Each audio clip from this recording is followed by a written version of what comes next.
Okay, we're in volume 4 of the Bible story. It has David and Goliath on it. That's what the book, volume 4 has on it. Okay, we're at part 2, story 8, the kindness of God. And of course, it has quotes around it. David was always planning some kind of deed to do for somebody or another. Maybe that's another reason why God once called him a man after his own heart. One day, as he was thinking about the days gone by, he remembered his old friend Jonathan, who he had loved so dearly. What a pity he had been killed in a battle with the Philistines. Had he lived, what good times they could have had together. When David wondered whether there was anybody left belonging to the house of Saul for whom he could do something for Jonathan's sake, something for Jonathan's sake.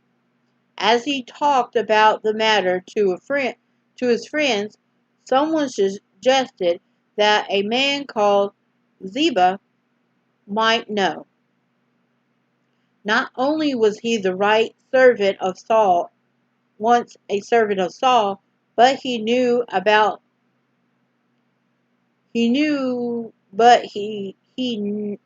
now had 15 sons and 20 servants, and all of them surely would be able to answer the question.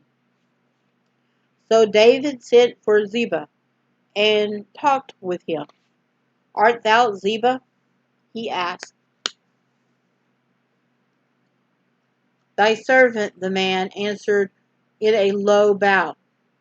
"Is there not yet any of the house of Saul, that I may show kindness of God unto him?"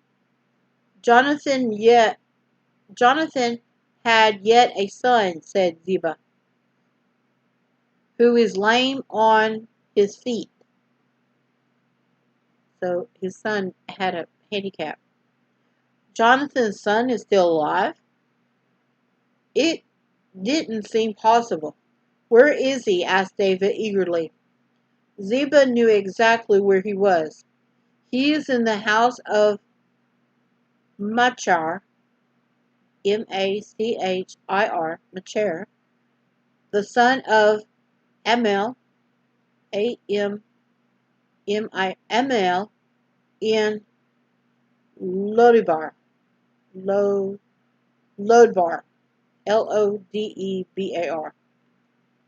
Without a moment's delay, David sent messengers to Lodebar to fetch Jonathan's son, whose name was Mephibosheth. Mephibosheth.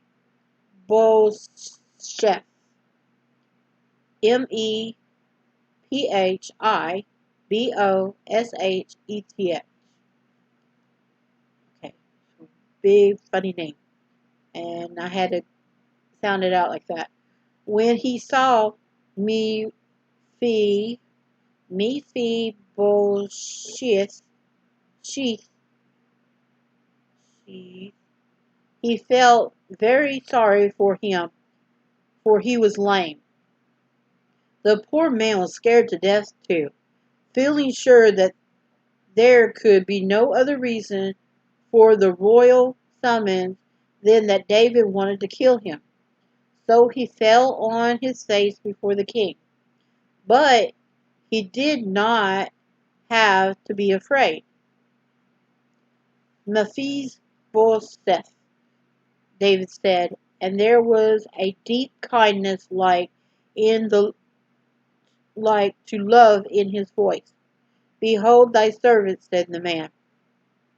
"Fear not," David said, "for I will surely show thee kindness for Jonathan thy father's sake, and will restore thee all the land of Saul thy father, and thou shalt eat bread at my table continually. Okay, Mephibosheth bowed again, hardly able to believe his ears. What is thy servant, that thou should look upon such a dead dog as I? He said. See, it does have has a very strong language. If you hadn't noticed, you've been following me lately. David wanted to know how he came to be lame. And I'm going to stop it right there, like it stopped. And there's a beautiful painting by Fred Collins on here. And let me show you what it looks like. It's a full pager. So I gotta make sure I got it in frame. There's the beautiful picture. The beautiful painting. I'm wondering where all these originals are. When Mephibosheth, the lame son of Jonathan, appeared before the king, he trembled with fear. But David was kind to him for Jonathan's sake, and made him part of the royal household. Okay, let's get back to the story. David wanted to know how he came to be lame, and learned that the accident happened when he was 5 years old, on the very day that his father Jonathan was killed.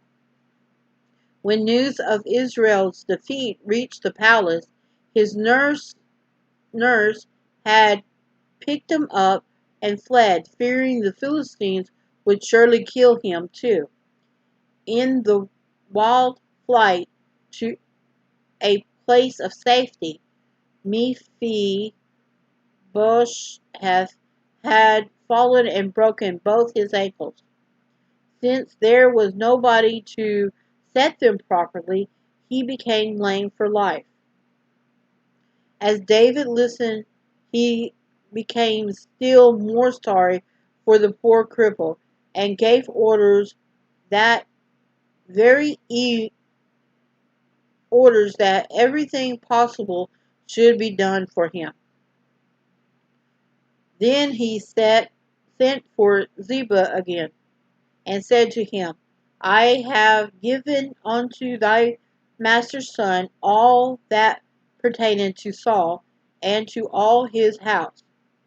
Thou therefore and thy sons and thy servants shall till the land for him, and thou shalt bring in the fruits, and thy master's son may have food to eat. But Mephibosheth, thy master's son, shall eat bread away at my table. Said Ziba, according to all that my lord the king hath commanded his servant, so shall thy servant do. Ziba must have been very happy, not only for what had happened to Jonathan's son, but his own good fortune too. Caring for all Saul's land was a big job, and meant plenty of work and food for his 15 sons and 20 servants. As for Mephibosheth, he was amazed at David's goodness to him. No longer would he live in a little out of the way Lobar, but in Jerusalem. From now on he would eat at the king's table, and be treated as one of the king's sons. It was a lovely thing David did out of love of his old friend Jonathan. Surely this is indeed the kindness of God. And then it has a picture of Meph. I'm going to call him Meph. Walking. That's an illustration of Meph walking. broke his ankles and I couldn't set him. Oh, that's a sad part. Okay, that was part 2, story 8. And of course, like I said, that was the end of that. And I'm going to break, and then we're going to go to the next story. See you in a minute.